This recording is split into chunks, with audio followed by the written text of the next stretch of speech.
Britain की तरह यह बुद्धिमत्तापूर्ण नीति का पालन होता था। सरकार शासन व्यवस्था में हस्तक्षेप नहीं करती थी। उनका काम हस्तक्षेप करना नहीं है, उसका काम केवल नीति तय करना है। उसका काम व्यवस्था में टांग अड़ाना और एक पक्षीय कार्रवाई करना नहीं था। यह प्रजातंत्र के लिए बहुत महत्वपूर्ण बात है, परंतु ऐसा प्रतीत होता है कि भारत में शासक वर्ग इस रीति को छोड़ता जा रहा है और आज तो पूरी तरह से छोड़ ही दिया। संभावना इस बात को भी है कि वह नीति को सदा के लिए छोड़ दे। तो ये जो नीति थी अच्छी थी और हमने छोड़ दी।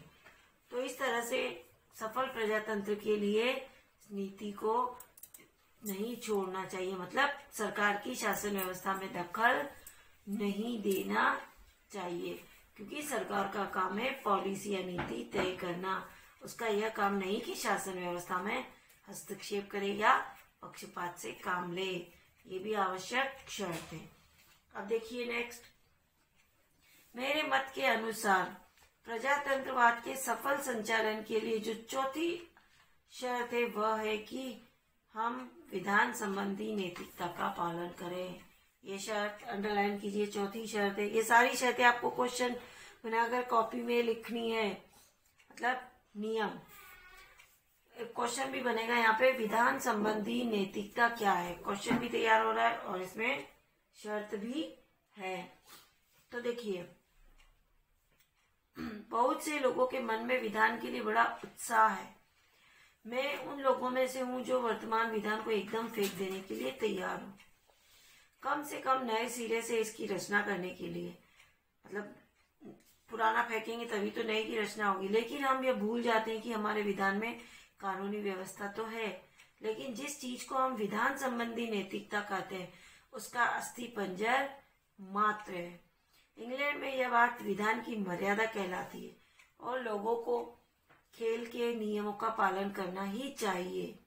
एक दो बातें इस समय मुझे याद आ रही है, मैं आपको बताऊं। आपको याद होगा कि जब 13 अमेरिकी उपनिवेशों ने बगावत की, एग्जाम्पल देकर बता रहे दूसरे देशों का, तो उस समय उनका नेता वॉशिंगटन था। यह कहने से कि वॉशिंगटन उनका नेता था, अमेरिकी जीवन में जो उसका वास्तविक स्थान था हमें स्पष्ट नहीं होता। वॉशिंगटन उनका देवता था, वॉशिंगटन उनका भगवान था। यदि आप उसका जीवन चरित्र और इतिहास पढ़े तो आपको मालूम होगा कि विधान की रचना होने पर वॉशिंगटन ही अमेरिका का प्रथम प्रेसिडेंट चुना गया। अंडरलाइन कीजिए इन सब विशेष बातों को। जब उसकी अवधि समाप्त हो गई तो क्या हुआ, उसने दूसरी बार प्रेसिडेंट के पद के लिए खड़े होने से इनकार कर दिया। मुझे इसमें कुछ भी संदेह नहीं है कि यदि वॉशिंगटन 10 बार भी प्रेसिडेंट पद के लिए खड़ा हुआ होता तो वह हर बार सर्वसम्मति से निर्विरोध चुना जाता। मतलब उनमें ऐसी क्वालिटी है। ऐसा अम्बेडकर जी कह रहे हैं कि अगर वो 10 बार भी खड़ा होता तो बिना किसी विवाद के वो 10 बार भी चुना जाता। लेकिन दूसरी बार उसने खड़ा होने से स्वयं इनकार कर दिया। जब उसका कारण पूछा गया तो उनका उत्तर था प्रियवर, आप भूल गए कि हमने इस विधान को किस उद्देश्य की पूर्ति के लिए बनाया। विधान यानी नियम, और जब नियम बनाने वाले ही नियम का पालन नहीं करेंगे तो क्या होगा। हमने यह विधान इसलिए बनाया कि हम कोई वंश परंपरागत राजा नहीं चाहते कि पिताजी उतरे फिर बेटा बैठे, बेटा उतरे फिर उसका बेटा बैठे। हम कोई पैतृक शासन नहीं चाहते।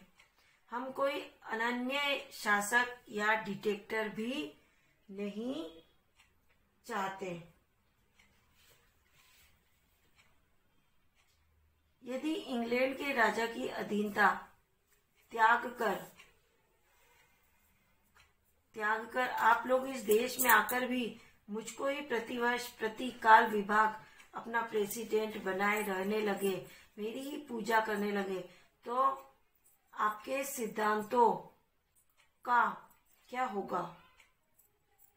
जब आप मुझे ही इंग्लैंड के राजा का स्थानापन्न बना देते हैं तब आप क्या कह सकते हैं कि आपने उसके अधिकार के प्रति विद्रोह किया है। उसने कहा आपका मेरे प्रति जो विश्वास है, जो भक्ति भाव है, उसके कारण आप चाहे मुझ पर दूसरी बार प्रेसिडेंट बनने के लिए दबाव डालने पर मजबूर हो, लेकिन जब मैंने इस सिद्धांत का प्रतिपादन किया, मतलब ये सिद्धांत मैंने ही बनाए हैं कि हमें वंशानुगत शासन नहीं चाहिए, तो मुझे आपकी भक्ति भावना के वशीभूत होकर भी दूसरी बार खड़ा नहीं होना चाहिए। अंत में लोगों ने उन्हें कम से कम एक ही बार खड़े होने के लिए राजी कर लिया। उन्होंने मान लिया, लेकिन जब तीसरी बार वे फिर आग्रह करने गए तो उसने धत्ता बता दिया, मतलब मना कर दिया।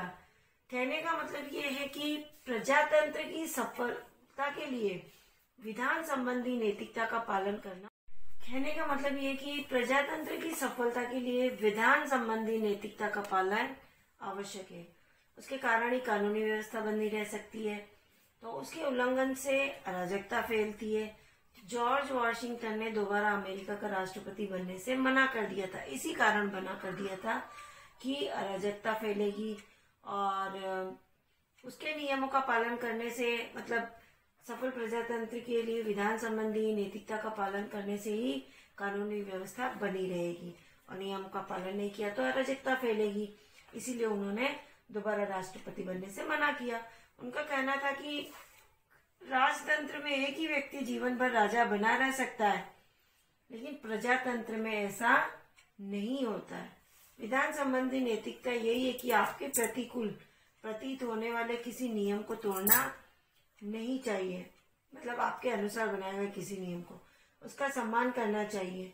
ब्रिटेन में किसी दल का नेता विरोधी दल की किसी बात को लेकर कमजोर कर सकता था, किंतु उसने ऐसा नहीं किया क्योंकि उसको पता था कि इससे विधान कमजोर होगा और प्रजातंत्र को हानि पहुंचेगी।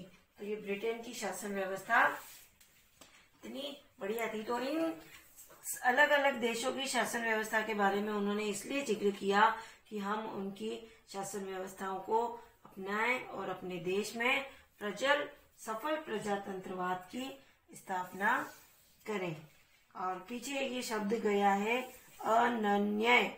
अनन्य का मतलब होता है एक ही, और डिटेक्टर का मतलब होता है तानाशाह। अब देखिए नेक्स्ट, मैं आपको एक दूसरा उदाहरण दूं। ये तो पहला उदाहरण दिया अभी अमेरिका के राष्ट्रपति का। आप 8वें एडवर्ड ड्यूक ऑफ विंडसर को जानते हैं। ये किसी व्यक्ति का नाम है जिनका संपूर्ण चरित्र क्रमशः टाइम्स ऑफ इंडिया में छपा। ये पत्रिका का नाम है। मैं गोलमेज कॉन्फ्रेंस में गया।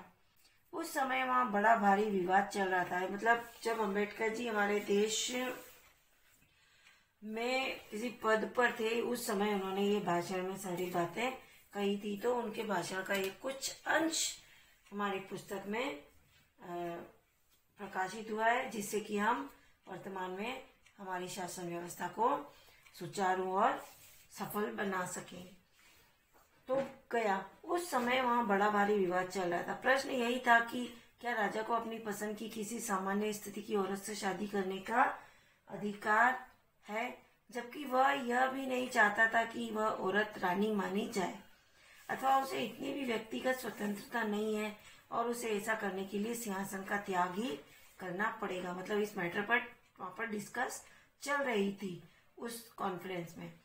श्री बाल्डविन बादशाह के उस औरत से शादी करने का विरोधी था, तो वह किसी तरह राजी नहीं हो सकता था। उसने कहा, यदि तुम मेरा कहना नहीं मानते तो तुम्हें राजगद्दी छोड़ देनी पड़ेगी। हमारा मित्र चर्चिल 8वें एडवर्ड का मित्र था। वह उसे उत्साहित कर रहा था। उस समय मजदूर दल विरोधी दल में था, उनका बहुमत न था। मुझे अच्छी तरह याद है कि मजदूर दल ने इस बात पर गंभीरता से विचार किया कि क्या ये अच्छा ना होगा कि इसी बात को लेकर ही श्री बाल्डविन को हराने की कोशिश की जाए, क्योंकि राजा के प्रति वफादार होने के कारण अनुदार दल के बहुत से लोग उनका साथ देने के लिए तैयार हो सकते थे। लेकिन मुझे याद है कि स्वर्गीय प्रोफेसर लॉस्की ने हेराल्ड में कई लेख लिखकर मजदूर दल के किसी ऐसे प्रयास की निंदा की। उन्होंने कहा, हमारी यह परंपरागत मर्यादा है कि बादशाह को प्रधानमंत्री की सलाह माननी चाहिए। यदि हम इस प्रश्न को खड़ा करके भी श्री बाल्डविन को हरा देंगे तो ऐसा करना हमारी गलती होगी, क्योंकि ऐसा करने से बादशाह को ही बल मिलेगा। मजदूर दल ने उसकी सलाह मानी और कुछ नहीं किया, क्योंकि मजदूर दल को उकसाया गया था। कहने का मतलब यहाँ पे ये है कि अल्पमत की उपेक्षा नहीं करनी चाहिए। तो देखिए ये कि प्रजातंत्र की सफलता के लिए बहुमत द्वारा अल्पमत की उपेक्षा न करना भी आवश्यक है। अब देखिए नेक्स्ट, यदि आप अंग्रेजों का इतिहास पढ़े तो आपको ऐसे बहुत से उदाहरण मिलेंगे जब दल विशेष के नेता किसी एक गलत बात को लेकर अपने विपक्षी दल को कमजोर कर सकते थे, लेकिन उन्होंने ऐसा नहीं किया क्योंकि वे जानते थे कि इससे उनके विधान को नुकसान पहुंचेगा और प्रजातंत्र की हानि होगी। ये वेरी इंपॉर्टेंट पॉइंट है, इसको वापस ध्यान से आप पढ़िए। प्रजातंत्र की सफलता के लिए एक और बात जो अत्यंत आवश्यक है और वह यह है कि अल्पमत पर बहुमत का अत्याचार न हो। अल्पमत का हमेशा यह विश्वास बना रहना चाहिए कि यद्यपि शासन की बागडोर बहुमत के हाथ में है तो भी अल्पमत को हानि नहीं पहुंच रही है। ये आवश्यक शर्त है। कहने का मतलब ये कि अल्पमत की उपेक्षा नहीं होनी चाहिए। अल्पमत पर कोई अनुचित प्रहार नहीं किया जाना चाहिए बहुमत की ओर से। यह एक ऐसी बात है कि जिसका ब्रिटेन की पार्लियामेंट में बहुत ख्याल रखा जाता है। ऐसा ब्रिटेन में अलग अलग देशों में उदाहरण दे रहे हैं ये सफल प्रजातंत्र के लिए इतनी सारी आवश्यक शर्तें हैं और कहाँ किस शर्त का कितने अच्छी तरह से पालन किया जाता है, इस चीज को वो अलग अलग देशों को बता रहे हैं। तो ये ब्रिटेन में होता है ऐसा। आप में से काफी लोगों को इंग्लैंड के 1831 के चुनाव के परिणाम याद होंगे। उस समय श्री रेमजे मैकडॉनल्ड ने मजदूर दल से त्यागपत्र दे दिया और एक राष्ट्रीय सरकार की स्थापना की। चुनाव आया तो जिस मजदूर दल के मैं समझता हूँ 150 सदस्य थे, 650 की कुल सदस्य संख्या में से केवल 50 रह गए।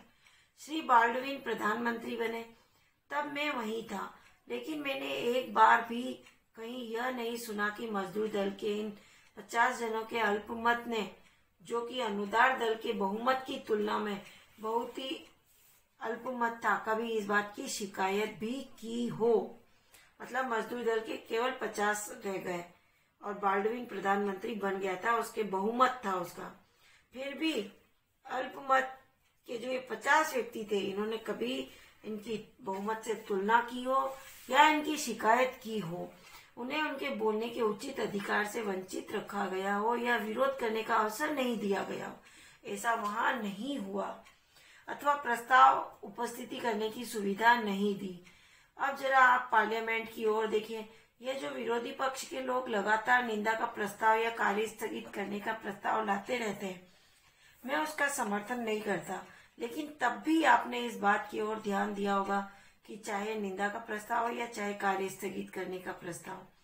यहाँ पर एक क्वेश्चन बनेगा कि ब्रिटेन की पार्लियामेंट हमारी पार्लियामेंट से किस तरह से भिन्न है, तो इसका आंसर इस पैराग्राफ में है। तो इसमें ये बताया गया है कि प्रजातंत्र की सफलता के लिए बहुमत द्वारा अल्पमत की उपेक्षा न करना जरूरी है। अल्पमत को विश्वास रहना चाहिए कि बहुमत की सरकार उसको कोई हानि नहीं पहुंचाएगी। अल्पमत को अपनी बात कहने का अधिकार होना चाहिए। विरोधी पक्ष के सदस्य कार्य स्थगन प्रस्ताव लाते हैं। ब्रिटेन की संसद में शायद ही कभी अध्यक्ष ने विभिन्न मुद्दों पर विचार करने की अल्पमत वाले दलों की अनुमति न दी हो। मतलब अल्पमत वाले को भी वहां पर अपने विचार रखने की अनुमति थी। इसके विपरीत मुंबई विधानसभा में मोरारजी, मुंशी खरे आदि ने एक बार भी किसी काम रोको प्रस्ताव पर चर्चा नहीं होने दी। हमारे यहाँ ऐसा नहीं है। जब अत्यंत अल्प संख्या वाले संसद सदस्यों को अपनी भावना को अभिव्यक्त करने का अवसर न मिलेगा तो उनमें विधान विद्रोही भावना उत्पन्न हो जाएगी। तो अतः बहुमत को ऐसा काम नहीं करना चाहिए कि अल्पमत के प्रति उसके व्यवहार को निरंकुश कहा जा सके। कभी किसी प्रस्ताव पर विचार विमर्श हुआ होगा। मुझे इससे काफी आश्चर्य हो रहा है। जब मैं ब्रिटेन की पार्लियामेंट के वाद विवाद की रिपोर्ट पढ़ता हूँ तो मुझे एक अवसर नहीं दिखाई देता जब अध्यक्ष ने किसी कार्य के स्थगित करने के प्रस्ताव पर विचार करने की अनुमति न दी हो। हाँ, यदि सरकारी आज्ञा ही हो तो दूसरी बात है। जब मैं मुंबई की विधानसभा का सदस्य था तो हमारे मित्रों में से कुछ मोरारजी, मुंशी, खरे, कुछ लोग सत्तारूढ़ थे। उन्होंने एक बार भी किसी काम रोको प्रस्ताव पर चर्चा नहीं होने दी, अल्पमत वालों की चर्चा नहीं होने दी। या तो हमारे मित्र श्री मावलंकर जो उस समय अध्यक्ष थे उसे विधान बाह्य कहकर सहायक हो जाते थे, या जैसा उन्होंने स्वीकार किया मिनिस्टर विरोध कर देते थे। आप जानते हैं कि जब एक मिनिस्टर विरोध कर देता है तब क्या करना होता है। जब एक मिनिस्टर विरोध कर देता है तो भी आदमी काम रोको प्रस्ताव लाता है। उसमें जो भी नियमित संख्या होती है तदनुसार 30 या 40 हस्ताक्षर उपस्थित करने पड़ते हैं। यह हो सकता है कि यदि सरकार इस बात का निश्चय कर ले कि वह ऐसे काम रोको प्रस्ताव जो ऐसे लोगों की ओर से उपस्थित किए जाते हैं जिनके 4, 5, 6 जैसी अल्पसंख्या में लोकसभा के सदस्य, तो अल्पमत रखने वाली जातियों या वर्गों को कभी भी ऐसा अवसर न मिलेगा कि वे अपनी भावनाओं की अभिव्यक्ति कर सके। इसका परिणाम फिर जो अल्पमत वाले होते हैं उनको भावनाओं की अभिव्यक्ति करने का अगर अवसर नहीं दिया जाता तो इसका परिणाम ये होता है कि इन अल्पमतों में इस प्रकार की विधान विरोधी भावनाएं पैदा होने लगती है, और ऐसी भावनाएं पैदा होने से बहुमत कोई ऐसा काम न करे जिससे कि अल्पमत के प्रति निरंकुश व्यवहार कहा जा सके, और फिर ऐसी भावना उत्पन्न हो जाती है तो बहुमत वाले ये कहते हैं कि अल्पमत वाले निरंकुश व्यवहार कर रहे हैं। इस चीज को आप डिस्क्राइब करेंगे। और मिनिस्टर विरोध करता है तब क्या होता है, ये यहाँ पर क्वेश्चन रेडी होता है। ये अंडरलाइन कीजिए, बहुमत कोई ऐसा काम न करे जिससे अल्पमत के प्रति उसका निरंकुश व्यवहार कहा जा सके। ये भी सफल प्रजातंत्र की आवश्यक शर्त है। अब देखिए, मैं एक ही बात कहूंगा और उसके बाद अपना भाषण बंद कर दूंगा। मैं समझता हूँ कि प्रजातंत्र की सफलता के लिए आवश्यक है कि समाज नैतिक नियमों का पालन करे। यह अगली शर्त, ये भी एक आवश्यक शर्त है। कुछ ऐसा हुआ है कि राजनीति शास्त्र के आचार्य ने शायद प्रश्न के इस पहलू पर कभी विचार ही नहीं किया। उनकी दृष्टि में नीति परायण होना एक बात और राजनीति दूसरी। आप राजनीति सीख सकते हैं लेकिन नीति के विषय में कोरे अज्ञानी बने रह सकते हैं। मानो राजनीति बिना नीति के ही सफल हो सकती हो।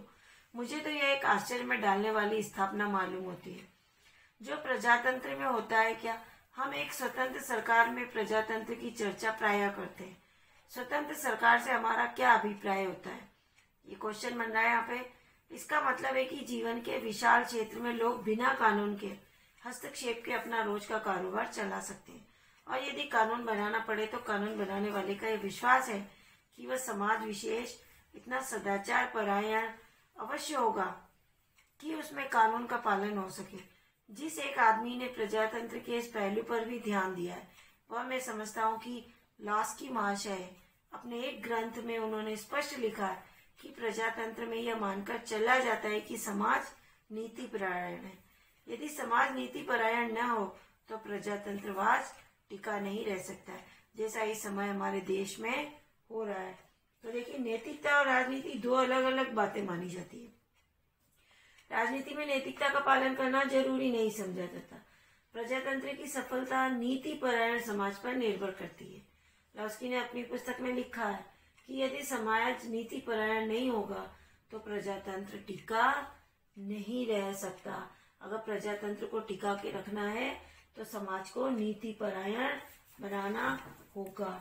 आजकल हमारे देश में ऐसा ही हो रहा है। अब देखिए, अंतिम बात मेरे मत के अनुसार जिसके बिना प्रजातंत्र का काम नहीं चल सकता वह है लोगों में सार्वजनिक अंतर आत्मा। ये भी इम्पोर्टेंट है। यहाँ पर भी एक क्वेश्चन रेडी होगा कि सार्वजनिक अंतरात्मा क्या है, और एक क्वेश्चन, इसमें कोई संदेह नहीं कि कुछ न कुछ अन्याय हर देश में होता है, लेकिन अन्याय की मात्रा समान नहीं है। कहीं पर ज्यादा, कहीं पर कम। कुछ देशों में अन्याय का प्रभाव बहुत अधिक है, कुछ ऐसे भी है जो अन्याय के बोझ से एकदम पीछे जा रहे हैं। अब वो एक देश का उदाहरण देंगे, इंग्लैंड का। बिना किसी कठिनाई के हम इंग्लैंड के यहूदियों की बात ले सकते हैं। वहां पर देखो अन्याय के बारे में। यहाँ पर क्वेश्चन भी है कि इंग्लैंड के यहूदियों के साथ अन्याय में उनका साथ किसने और क्यों दिया? ये क्वेश्चन इस पैराग्राफ का ही रेडी होगा। तो देखिए, इन लोगों को कुछ ऐसे अन्यायों को सहन करना पड़ा जिन्हें ईसाइयों को भी सहन नहीं करना पड़ा। इसका परिणाम यही हुआ कि इस अन्याय के विरुद्ध केवल यहूदी लोगों को ही संघर्ष करना। यहूदी एक निम्न वर्ग। इंग्लैंड के ईसाइयों ने कभी मदद नहीं की। अभी इंग्लैंड का बता रहे कि यहूदियों में वहां पर उनके साथ कितना अन्याय होता था। तो ये सार्वजनिक अंतरात्मा होना जरूरी है। मदद नहीं की। वास्तव में वे तो इसे पसंद करते थे कि इन यहूदियों के साथ अन्याय हो। वास्तविक बात तो यह है कि वह इस अन्याय को पसंद करते थे। इंग्लैंड के एक ही आदमी ने यहूदियों की सहायता की। वह आदमी इंग्लैंड का बादशाह था। यह बात असाधारण लगेगी, लेकिन इसका कारण भी असाधारण था, और वो यह था, पुराने ईसाई कानून के अनुसार कोई यहूदी बच्चा अपने मृत पिता, देखो अब उसने बादशाह ने मदद की तो क्यों की, उसका कारण भी यह है कि यहूदी बच्चा अपने मृत पिता की जायदाद का उत्तराधिकारी नहीं हो सकता था। किसी और कारण से नहीं, केवल इस कारण से कि वह यहूदी था, ईसाई नहीं था। जो भी बच्ची कुछ ही संपत्ति हो, राज्य की ओर से उसका हकदार राजा होने के कारण वह संपत्ति राजा के अधिकार में चली जाती थी। तो राजा को यह सब अच्छा लगता था। वह प्रसन्न था जब किसी मृत यहूदी की संतान अपना प्रार्थना पत्र लिए राजा के पास पहुंचती थी, तो राजा उनके मृत पिता की जायदाद में से थोड़ा सा कुछ उनको दे देता था और शेष अपने लिए रख लेता था। इसीलिए तो बादशाह ने उनका साथ दिया।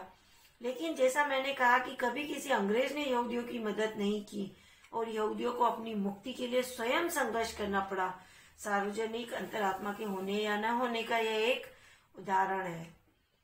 तो सार्वजनिक अंतरात्मा उस अंतरात्मा को कह सकते हैं, ये इसकी डेफिनेशन है, कि जो हर अन्याय को देखकर विचलित हो उठती है।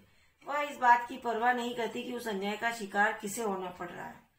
इसका मतलब यह हुआ कि चाहे उसे व्यक्तिगत रूप से उन अन्याय से कष्ट होता है या न होता हो, जो कोई भी उस अन्याय का भाजन मतलब उसको भुगत रहा हो, उसे उस अन्याय से मुक्ति दिलाने के लिए उसके कंधे से कंधा मिलाकर खड़ा हो जाना चाहिए। यही सार्वजनिक अंतर आत्मा है। इंग्लैंड का इन्होंने एक ये उदाहरण देकर समझाया है। तो कहने का मतलब ये कि सार्वजनिक जो अंतरात्मा है वह अन्याय अथवा अनुचित कार्य के प्रति विरोध का भाव सभी देशवासियों में समान रूप से पाया जाना चाहिए। धर्म, जाति, वर्ग, लिंग आदि के आधार पर इनमें आपसी विरोध नहीं होना चाहिए। जो गलत है उसको सभी लोगों को बिना मतभेद के एक स्वर में गलत कहना चाहिए। सार्वजनिक अंतरात्मा अन्याय को देखकर विचलित हो उठती है तथा पीड़ित को अन्याय से बचाने के लिए भेदभाव मुक्त होकर खड़ी हो जाती है। तो ये सार्वजनिक अंतरात्मा भी सफल प्रजातंत्र की एक आवश्यक शर्त है। दक्षिण अफ्रीका में रंग भेद के विरुद्ध गोरी चमड़ी वाले रेवरेंड स्कॉट ने डटकर संघर्ष किया। भारत में दलितों के प्रति होने वाले भेदभाव में किसी गैर दलित के विरुद्ध के उदाहरण कम ही मिलते हैं।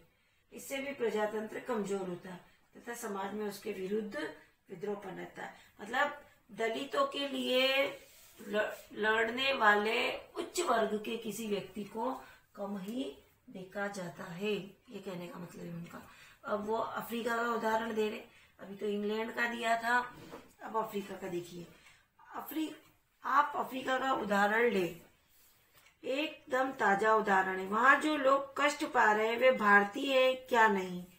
श्वेत चमड़ी वालों को कुछ असुविधा नहीं है, तो वे भी रेवरेंड स्कॉट जो स्वयं श्वेत चमड़ी वाला है, वह इस अन्याय के विरुद्ध अपनी पूरी ताकत खर्च कर रहा है। पिछले दिनों मैंने पढ़ा कि बहुत से लड़के लड़कियों ने जो स्वयं श्वेत जातियों के हैं वे भी दक्षिण अफ्रीका में भारतीयों के संघर्ष में भाग लिया। यही सार्वजनिक अंतरात्मा कहलाती है। मतलब गोरे हैं, उन्होंने भी भारतीयों के संघर्ष में भाग लिया, मतलब उनका साथ दिया, तो ये सार्वजनिक अंतरात्मा है। ऐसा उदाहरण वो देकर बता रहे हैं। मैं कोई ऐसी बात नहीं कहना चाहता आपको व्यर्थ चोट पहुंचे, लेकिन कभी कभी मैं सोचता हूँ कि हम कितने भुलक्कड़ हैं। हम दक्षिण अफ्रीका की चर्चा करते हैं, मैं अपने मन में सोचता रहा हूँ कि हम जो दक्षिण अफ्रीका की पृथक्करण की नीति के विरुद्ध इतना बाईबेला मचाते हैं, मतलब विरोध करते हैं, हल्ला मचाते हैं, जानते हैं कि हमारे हर गांव में दक्षिण अफ्रीका है, वह वहाँ है। हम केवल जाकर उसे देखने की जरूरत है। हर गांव में दक्षिण अफ्रीका है। लेकिन तब भी मैंने शायद ही किसी को देखा हो जो स्वयं दलित वर्ग का न हो, लेकिन तब भी दलित वर्ग का पक्ष लेकर उठ खड़ा हुआ। ऐसा कभी हमने हमारे देश में देखा ही नहीं हो, क्योंकि वहाँ सार्वजनिक अंतरात्मा नहीं है। यदि यही होता रहा तो हम अपने में और अपने भारत में ही कैदी बने रहेंगे। अल्पमत वाले जो इस अन्याय के तले पिस रहे, बहुमत वालों से कभी किसी प्रकार की सहायता न प्राप्त करेंगे जिससे वे इस अन्याय से मुक्त हो सकेंगे। इन सबसे भी विद्रोह की भावना बढ़ती है, जिसमें फिर प्रजातंत्रवाद को खतरा पैदा हो जाता है। तो देखिए, जो कुछ मैंने कहा वह कोई ऐसे पिटाए स्थिर सिद्धांत नहीं है जिनका किसी राजनीति शास्त्रज्ञ से ने आविष्कार किया। भिन्न भिन्न देशों के राजनीतिक इतिहासों का अध्ययन करने से मैंने अपने मन पर जो संस्कार पड़ा, यह सब उसी का चित्र मात्र है। मतलब अम्बेडकर जी ने अलग अलग देशों की राजनीति और अलग अलग मतलब देशों के राजनीतिक इतिहासों का अध्ययन किया, और उस अध्ययन से इनके हृदय पर जो परिवर्तन हुआ और जो इन्होंने सीखा और जो इन्होंने प्रेरणा ली, उसी का इन्होंने अपने उदाहरण में जिक्र किया। तो मेरा विश्वास है कि प्रजातंत्र को बनाए रखने के लिए ये अत्यंत आवश्यक शर्तें हैं, जो इतनी सारी शर्तें कही है अलग अलग देशों के उदाहरण देकर उन्होंने आपको समझाई है। इस चैप्टर को आप वापस पुनः 2 बार 3 बार स्वयं पढ़ेंगे और अधिक से अधिक क्वेश्चन बनाने की कोशिश करेंगे। ये आज की युवा पीढ़ी के लिए अति आवश्यक चैप्टर है। देखिए, वैकल्पिक लेखक के अनुसार प्रजातंत्र में किसी व्यक्ति को शासन करने का अधिकार तब तक है जब तक कि लोगों की इच्छा हो। इसका लेखक ने विरोधी पक्ष का महत्व माना कि वह सरकार की स्वेच्छाचारिता पर नियंत्रण हेतु होता है। अब आप इसके अति लघु क्वेश्चन आंसर्स देखिए कि सत्तारूढ़ से आप क्या समझते हैं। जहाँ चैप्टर स्टार्ट हो रहा है वहीं पर है सबसे पहली लाइन कि जिसको शासन करने का अधिकार प्राप्त है उस राजनीतिक दल तथा व्यक्ति को सत्तारूढ़ कहते हैं। किसी समय सरकार बदलते ही सरकारी कर्मचारी बदलने अथवा हटवा देने की परंपरा कहाँ थी? अमेरिका में। और जब 13 अमेरिकी उपनिवेशों ने बगावत की तब उनका नेता जॉर्ज वॉशिंगटन था। अगर आप लोगों को समय मिले तो जॉर्ज वॉशिंगटन का जीवन परिचय आप नेट से सर्च करके पढ़ें और उनसे और अच्छी अच्छी बातें सीखें। जॉर्ज वॉशिंगटन ने तीसरी बार अमेरिकी राष्ट्रपति बनने से इनकार क्यों कर दिया? ये भी पैराग्राफ मैंने आपको समझाया था, पीछे देखना आप, कि वहां का जो संविधान है उसके अनुसार राष्ट्रपति 5 वर्ष के लिए चुना जाता है और इंग्लैंड राजा के विरुद्ध विद्रोह करके वहां प्रजातांत्रिक शासन स्थापित हुआ था। तो जॉर्ज वॉशिंगटन इंग्लैंड के राजा का स्थापन बनना नहीं चाहते थे। वह अपने संविधान की मर्यादा के विरुद्ध भी नहीं जाना चाहते थे। अपने ही बनाए नियम के विरुद्ध जाकर वह तीसरी बार राष्ट्रपति बनना नहीं चाहते थे। स्थानापन्न यानी स्थान पर बने रहना या स्थान पर करने वाला, उसी स्थान पर कार्य करने वाले। सार्वजनिक अंतरात्मा से आप क्या समझते हैं? अम्बेडकर जी ने इसे किस प्रकार प्रजातंत्र की रक्षा के लिए आवश्यक बताया है?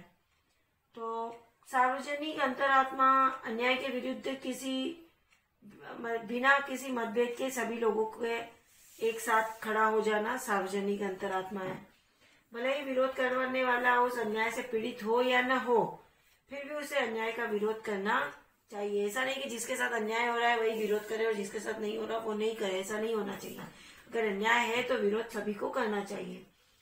अन्याय का विरोध अन्याय के शिकार हुए मनुष्य को ही नहीं बल्कि सभी लोगों को भेदभाव छोड़कर एक होकर अन्याय पीड़ित को अन्याय से मुक्ति दिलानी चाहिए। ऐसा न होने पर पीड़ित लोगों में प्रजातंत्र के प्रति विरोध का भाव पैदा हो जाएगा। ऐसा अम्बेडकर जी का सोचना है। इंग्लैंड में विरोधी पक्ष के लिए क्या क्या सहूलियतें मतलब सुविधाएं थी, तो वहां पर ये सुविधाएं थी कि जो विरोधी पक्ष के नेता वो प्रधानमंत्री के समान सरकारी खजाने से वेतन मिलता था। उनको एक सचिव, सांकेतिक लेखक तथा कर्मचारी दिए जाते थे। लोकसभा भवन में उनके कार्यालय हेतु एक अलग कमरा दिया जाता था। वहां से वह सरकार के कामों पर नजर रखता था और प्रतिपक्ष का उत्तरदायित्व निभाता था। ये इंग्लैंड के विरोधी पक्ष में ऐसा सुविधाएं उनको दी जाती है। नेक्स्ट, डॉक्टर भीमराव अंबेडकर के अनुसार सफल प्रजातंत्र के लिए किन किन बातों पर ध्यान देना आवश्यक है। तो ये आवश्यक शर्तें, ये आवश्यक बातें मैं आपको चैप्टर स्टार्ट किया तब से आपको अंडरलाइन करवाती जा रही हूँ, उन्हीं को आप लिखेंगे कि प्रत्येक 5 वर्ष बाद चुनाव होने चाहिए और सरकार का निषेध होना चाहिए। ऐसी व्यवस्था भी होनी चाहिए कि 5 वर्ष से पूर्व किसी भी सरकार का निषेध किया जा सके। कानून की दृष्टि में सभी समान होने चाहिए, पक्षपात नहीं होना चाहिए। ये सारे मैंने आपको बताए थे। अल्पमत का बहुमत पर अत्याचार नहीं होना चाहिए, ये सब अंडरलाइन करवाई थी, तो यही सब आप लिखेंगे। भारत में प्रजातंत्र की कौन कौन सी कमियां आपको नजर आती है, इनके निराकरण के लिए आप क्या क्या करना चाहेंगे, तो ये आप स्वयं लिखेंगे। और पंचायती राज में प्रजातंत्र की प्रथम पाठशाला ग्राम सभा होती है। आप अपनी ग्राम सभा, ग्राम पंचायत, पंचायत समिति और जिला परिषद के बारे में जानकारी एकत्रित कीजिए। ये भी आप स्वयं करेंगे।